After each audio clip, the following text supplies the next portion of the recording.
already knew that Stephanie Bonehead White is not the coach for damn mind. And now with these recent comments from Caitlin Clark, we know Stephanie White just got exposed, and she has no one to blame but herself. Caitlin Clark went on national TV and revealed who she wants to model her game after, the exact style Stephanie White openly despises.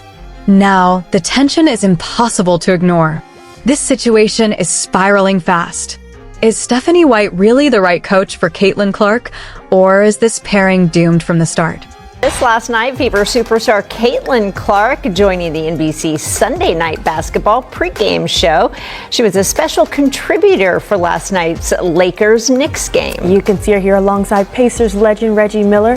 She is back on NBC March 29th when the Knicks play the Thunder in. Here's what went down. Caitlin Clark made her NBC analyst debut during the Lakers-Knicks game, and of course, someone asked which NBA player she studies most to improve her own game. Her answer? Luka Doncic. She said, "Luka's amazing. Not only can he score, but he can pass too. He's not the fastest, not the most athletic, but he knows how to move his defender exactly where he wants and take up space. I want to learn that running away from defense instead of just absorbing contact and relying on the space they give me." For a player like Caitlin, taking notes from Luka is next-level basketball insight, and it might just shock some of her coaches who never expected this kind of answer. Is there a player or someone you watch even more specifically because there's things in his game maybe you would want to add to yours in the league?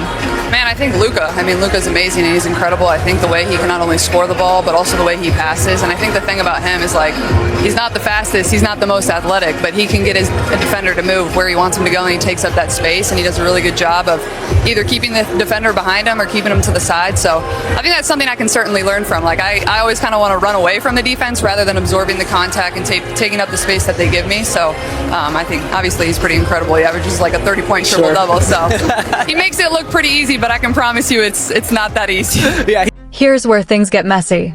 Caitlin Clark says she wants to model her game after Luka Doncic, one of the most skilled players in basketball, and someone perfect for an elite scorer and passer like her to study.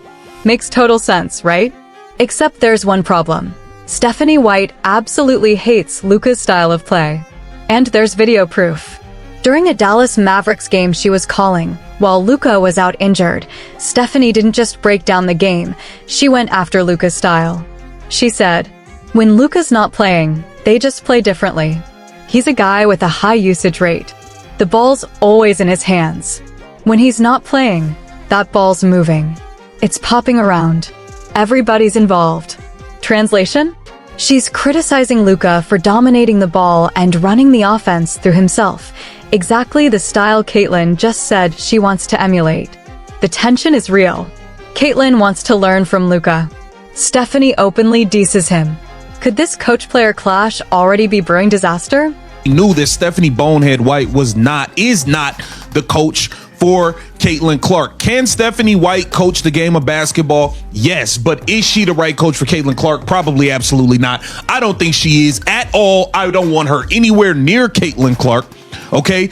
Once you decided you put that girl at small forward in a damn basketball. Now here's where it gets absolutely hilarious, in the worst way for Stephanie White. Caitlin Clark is a high-usage player. Her entire game is built around having the ball in her hands, creating offense, and getting teammates involved through her passing. That's literally her identity as a basketball player. And her coach? She just went on record saying she doesn't like that style of play. The disconnect couldn't be more obvious or more painful.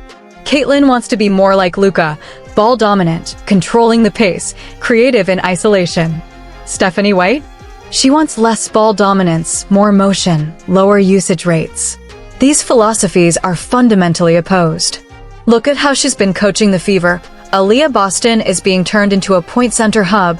The offense is motion heavy with constant passing, and Caitlin's usage rate is being deliberately reduced. The exact opposite of what made the Fever so successful in her rookie season.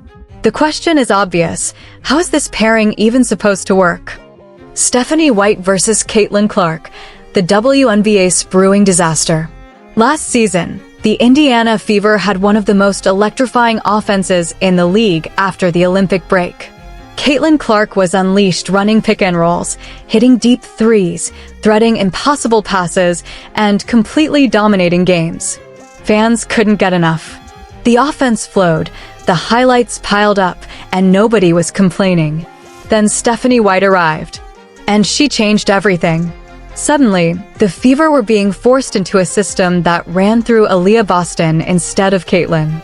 Motion offense, constant passing, lower usage rates, Caitlin's strengths as the league's best point guard were being deliberately minimized.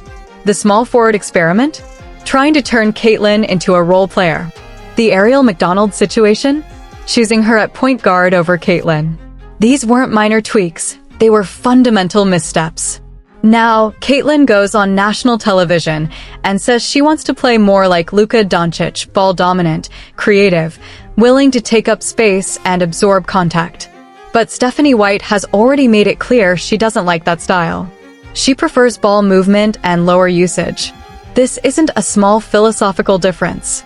This is a full-blown clash over how the game should be played. Caitlin knows what works for her. She dominated college basketball playing this way. She thrived in her first WNBA season playing this way. And now her coach is trying to change it. It's Coaching Fit 101. Being able to coach basketball doesn't mean you're the right coach for every player. Mike D'Antoni wasn't right for every NBA star. Phil Jackson's triangle didn't work for everyone. Coaching elite talent is about adapting your system to the player, not forcing the player into your system. Stephanie White had a chance to ride Caitlin's talent to greatness, but instead, she's imposing her will. She's trying to fit a generational talent into a philosophy that contradicts her strengths. That's coaching malpractice. When games become boring, attendance drops, Caitlin's numbers suffer, the blame falls squarely on her. Caitlin Clark will be fine. She's too talented, too driven, too special. But Stephanie White? She's already exposed the philosophical divide. And if this continues, her reputation is going to take a massive hit. The question now is simple. Is Stephanie White really the right coach for Caitlin Clark, or should the Fever cut their losses before it's too late? Drop your take below. Smash that like button and subscribe for more unfiltered WNBA coverage.